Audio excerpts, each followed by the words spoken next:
No início do século XX, a Europa acreditava estar no auge da civilização. As cidades cresciam, a ciência avançava rapidamente, a indústria transformava o modo de vida, e muitos pensavam que a humanidade havia superado as grandes guerras do passado. No entanto, por trás dessa aparência de progresso e estabilidade, escondia-se um continente repleto de tensões políticas, rivalidades econômicas, nacionalismos extremos e alianças perigosas.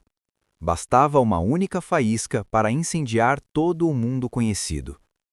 Essa faísca surgiu em 28 de junho de 1914, na cidade de Sarajevo, então parte do Império Austro-Húngaro. Naquele dia, o arqueduque Francisco Ferdinando, herdeiro do trono austro-húngaro, foi assassinado por Gavrilo Príncipe, um jovem nacionalista sérvio. O atentado parecia, à primeira vista, apenas mais um episódio de instabilidade nos Balcãs, mas, na prática, foi o estopim da Primeira Guerra Mundial, um conflito que redefiniria fronteiras, derrubaria impérios e mudaria para sempre a história da humanidade.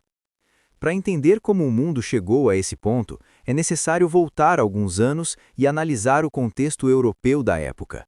As grandes potências viviam um período conhecido como paz armada. Apesar de não estarem oficialmente em guerra, os países investiam pesadamente em armamentos, exércitos e tecnologias militares. Alemanha, França, Reino Unido, Rússia e o Império Austro-Húngaro competiam por influência política, territórios coloniais e poder econômico. O nacionalismo era um dos principais combustíveis desse cenário explosivo. Povos inteiros desejavam independência ou expansão territorial, enquanto grandes impérios tentavam manter seu domínio sobre regiões culturalmente diversas. Nos Balcãs, esse problema era ainda mais intenso. A região era um verdadeiro mosaico étnico, onde sérvios, croatas, bósnios e outros grupos buscavam autonomia, frequentemente em oposição ao controle austro-húngaro. Outro fator decisivo foi o sistema de alianças. De um lado, formou-se a Tríplice Entente, composta por França, Reino Unido e Rússia. Do outro, a Tríplice Aliança, liderada por Alemanha, Império Austro-Húngaro e Itália. Esses acordos militares criaram um efeito dominó. Se um país entrasse em guerra, seus aliados seriam obrigados a segui-lo. Após o assassinato do arqueduque, o Império Austro-Húngaro culpou a Sérvia e, com o apoio da Alemanha, declarou guerra ao país balcânico. A Rússia, que se considerava protetora dos povos eslavos, mobilizou seu exército em defesa da Sérvia. Em resposta, a Alemanha declarou guerra à Rússia e, logo em seguida, à França. Para atacar os franceses, os alemães invadiram a Bélgica, um país neutro, o que levou o Reino Unido a entrar no conflito. Em questão de semanas, a Europa estava mergulhada em uma guerra total. O conflito rapidamente se transformou em algo jamais visto.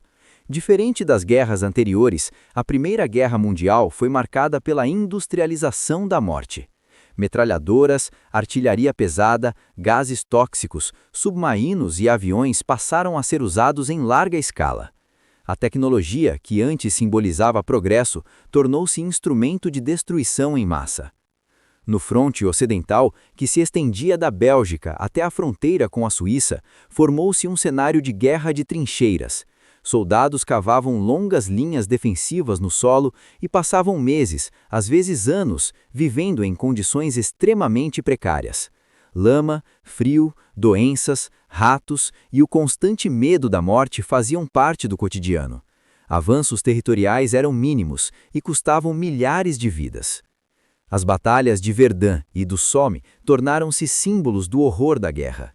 Em Verdun, franceses e alemães lutaram por quase um ano, resultando em cerca de 700 mil mortos e feridos, com pouquíssimas mudanças no mapa.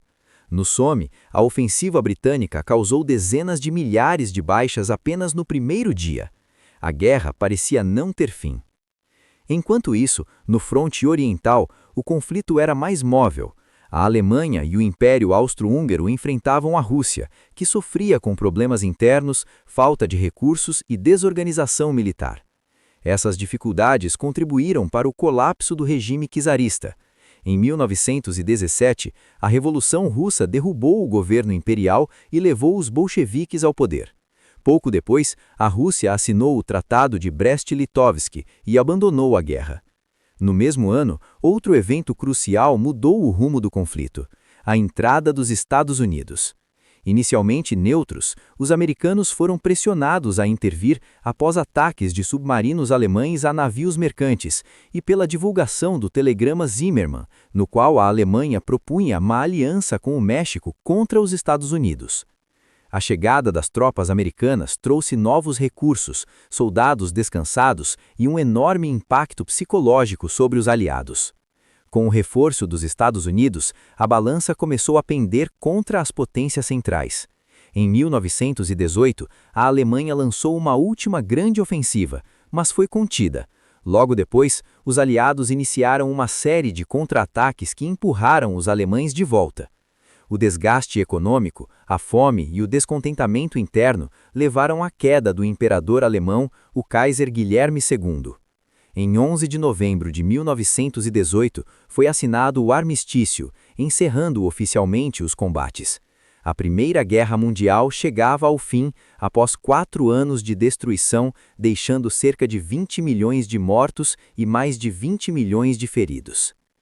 O pós-guerra foi marcado por profundas transformações. Impérios milenares, como o austro-húngaro, o otomano, o russo e o alemão, ruíram. Novos países surgiram, muitas vezes com bordeiras instáveis.